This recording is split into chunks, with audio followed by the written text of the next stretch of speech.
Right, we're in a very, very special place now. We're here at Ground Zero and we're currently looking over the South Tower of the World Trade Center, and just to the left is the North Tower, and of course what stands there now is the Freedom Tower. And I want to tell you the story about September the 11th.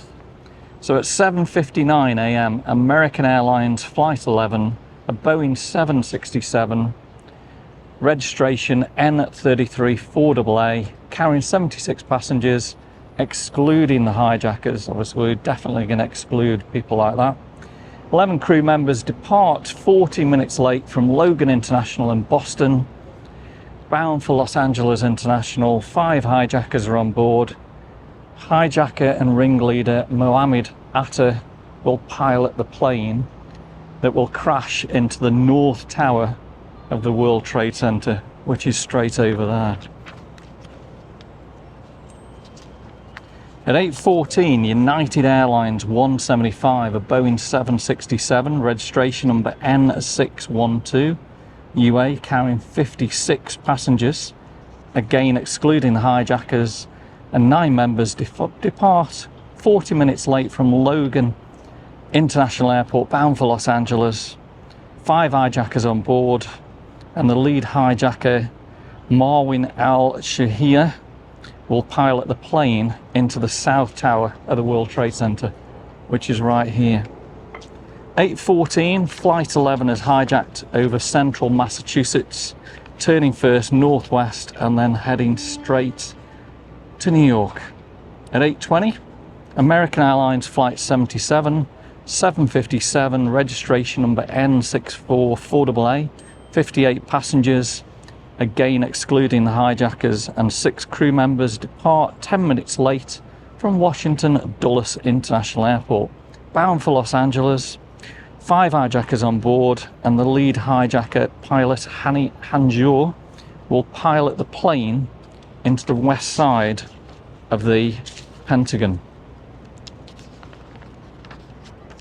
At 8:42, United Airlines Flight 93, a Boeing 757, with the registration number of N591UA, with 37 passengers, excluding the hijackers, and 7 crew members, depart 42 minutes late from Newark International Airport, bound for San Francisco. 4 hijackers on board, and the lead pilot was Ziad Jarrah.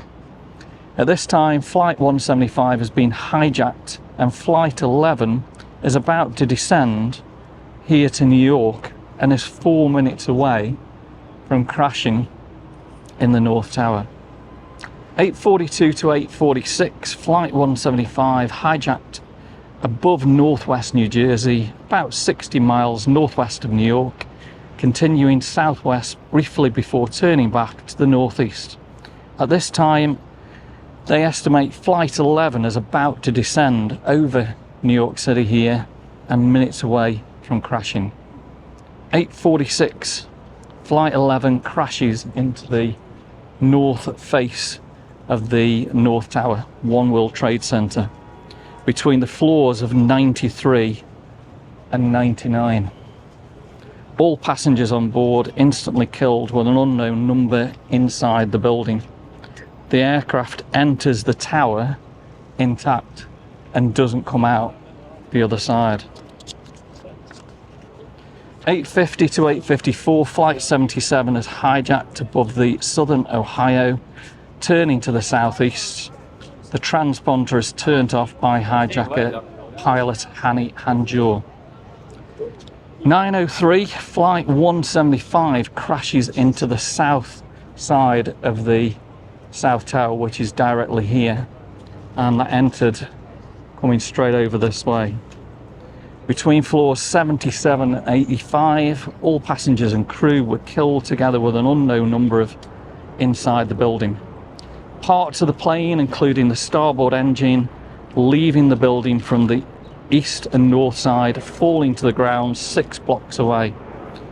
Out of the 4 attacks, it's the only one that was witnessed by live television audience, and it confirms that the North Tower had been deliberately attacked.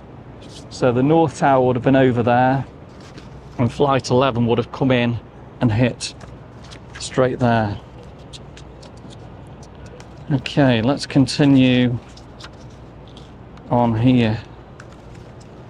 So 9:28, Flight 93 is hijacked above northern Ohio, turning to the southeast. 9:37, Flight 77 crashes into the west side of the Pentagon. All 58 passengers and crew are killed on board the aircraft, as well as an additional 125 emergency workers on the ground. The crash starts a violent fire.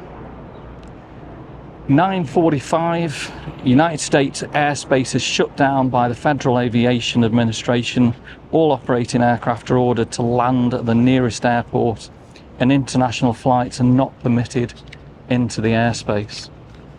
9:57, the passengers on board 93 begin a revolt, planned by Todd Beamer, Mark Bingham, Tom Burnett, Jeremy Glick, and others moving against the hijackers in an attempt to take back the plane. At 9:59 a.m, the South Tower, which is right here, collapses 56 minutes after the impact of Flight 175. The impact speed is considered one of the likely factors during its much faster collapse, unlike that of the North Tower. So what they reckon is it was the speed of the aircraft that hit the South Tower. At 10:03, Flight 93 is crashed by its hijackers, resulting of fighting in the cockpit 80 miles southeast of Pittsburgh. Later reports indicate that passengers had learned about the World Trade Center, what was going on here, and the Pentagon crashes, and were resisting against the hijackers. 10:28 and 25 seconds, the North Tower of the World Trade Center, which is directly below the Freedom Tower now, 1 hour and 42 minutes after the impact of Flight 11, right by the Marriott Hotel, which is just here, located at the base of the two towers, also destroyed. At 10:50, all 5 stories of the Pentagon on the west side, where American 77 crashed, collapsed due to the fire started by the crash. 5:20 p.m, World Trade Center number 7, a 47-story building, collapses after fire started inside the building. That was right there. So that's the story of 9/11, and I'm really honoured to actually be here at Ground Zero, right by the South Tower, to tell you guys that story. And we're going to pay tribute to the 2,996 people that were killed on the 9/11 attacks. And we'll go and obviously see the beautiful waterfalls. I think the South Tower at the moment is completely empty. They're actually working on that one. But the North Tower, the water is actually going. Still remember the actual day when we heard about what was going on here, and seen on the news Flight 11 would have come in this way and hit the North Tower, and of course Flight 75 would have come in over this way and sliced through the South Tower.